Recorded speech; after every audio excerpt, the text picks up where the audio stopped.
All right, what is up, guys? Today I want to talk a little bit about my experience with foggy dreams and especially foggy lucid dreams. So, I've been lucid dreaming for the past 3 years, and a lot of the times when I become lucid, the dream around me foggy. When you're in a video game and like something like Minecraft or whatever, and the terrain hasn't loaded. I feel I've had that a lot inside of dreams. It's almost like the world hasn't loaded yet. I've experienced this a lot, and I'm trying to think of ways to remove this level of fogginess and unclearness from the dream, because the more real your dream feels and acts, the better a lucid dream you're going to get. At least that's my opinion. I don't want to have a lucid dream that's super foggy and you can't really control anything or nothing seems to be working. And I was going to make a separate video on this, but I feel this goes very well into this video, which is my experience of creating portals inside of dreams. So for the longest time, my first goal for lucid dreaming was to create a portal and then go inside the jungle. It was very odd, but I just wanted to see what I could actually do in a lucid dream. And so the first time, after the first couple times I became lucid, the first time I had a clear set goal. I was like, okay, I'm going to look behind me and there's going to be a portal, and I'm going to enter that portal and go to the jungle, and that's going to be my goal completed. And so I became lucid in that dream. I looked behind me, picturing a portal, because that's kind of one of the techniques I was trying at the time, which I still think is effective, but it's easier once you've already done it in a dream, so you know it's kind of possible in the dream world. So I looked behind me. The portal was there, don't get me wrong, but everything started to become blurry very quickly, and I was losing vividness and lucidity from the dream very quickly, and I wasn't even able to get to the portal even though it was right close to me because the dream was going so blurry. So what do you do about these blurry dreams that make it so lucid dreaming isn't even that fun? Because you do all this practice, you get into a lucid dream, and then it's just super blurry and you feel like you wasted your time, and obviously we don't want that. So there's some techniques that I'll talk about that really helped me. I'm still having troubles with creating portals inside dreams, but I've definitely gotten better at it. But the first technique I want to talk about is one you've heard online before if you watch other lucid dreamer creators, which is spinning around and then trying to teleport that way. So spinning, you can kind of think of it, why it works is it like when you're spinning, it activates so much thoughts in your head.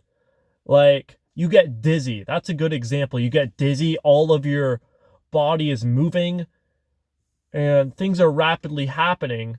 And in a dream, that kind of means you're connecting yourself to your surroundings, because so many different actions is happening and it forces your mind to kind of become more in tune with the dream, if that makes sense.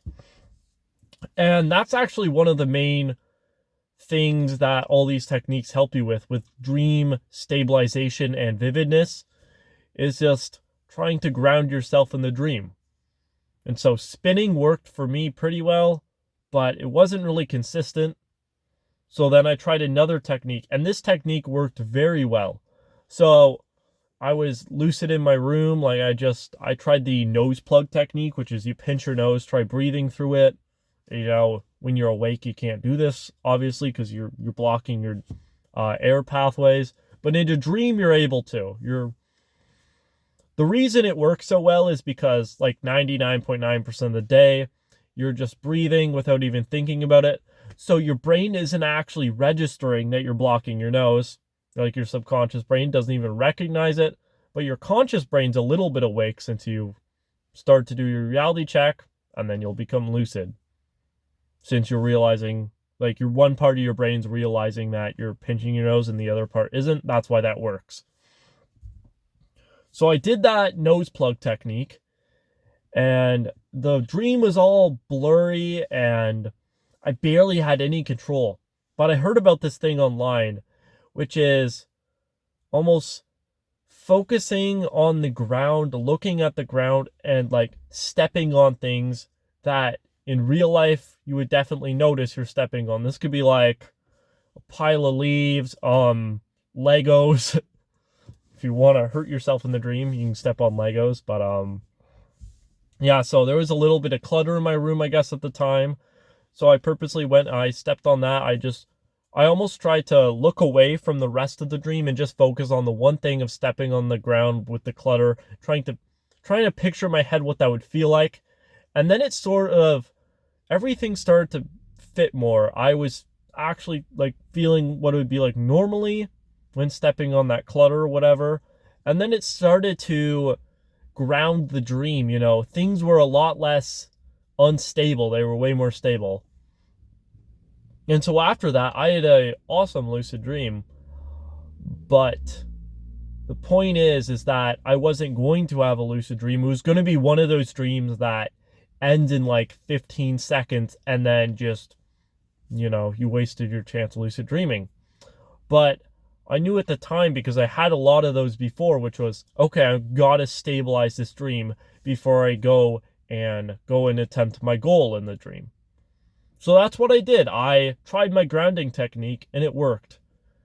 And so when you're having those blurry dreams where you're having a hard time controlling things, what you want to do, especially on the dreams where it's like blurry and stuff, what you really want to do is you want to focus on one thing and really try picturing in your head at the time what that thing would feel like. And then you go and do the thing. That'd be like, stepping on the ground. You want to picture in your head what that would feel like. Just focusing on that. Don't get distracted by all the things in the dream world just yet. And then your world will start to mold itself and it won't be so uncontrollable and unstable. So if you guys have any other dream stabilization techniques you use, just chuck it in the comments. I'd love to hear it. I'm always willing to try using new techniques and stuff to become better. And yeah, see ya.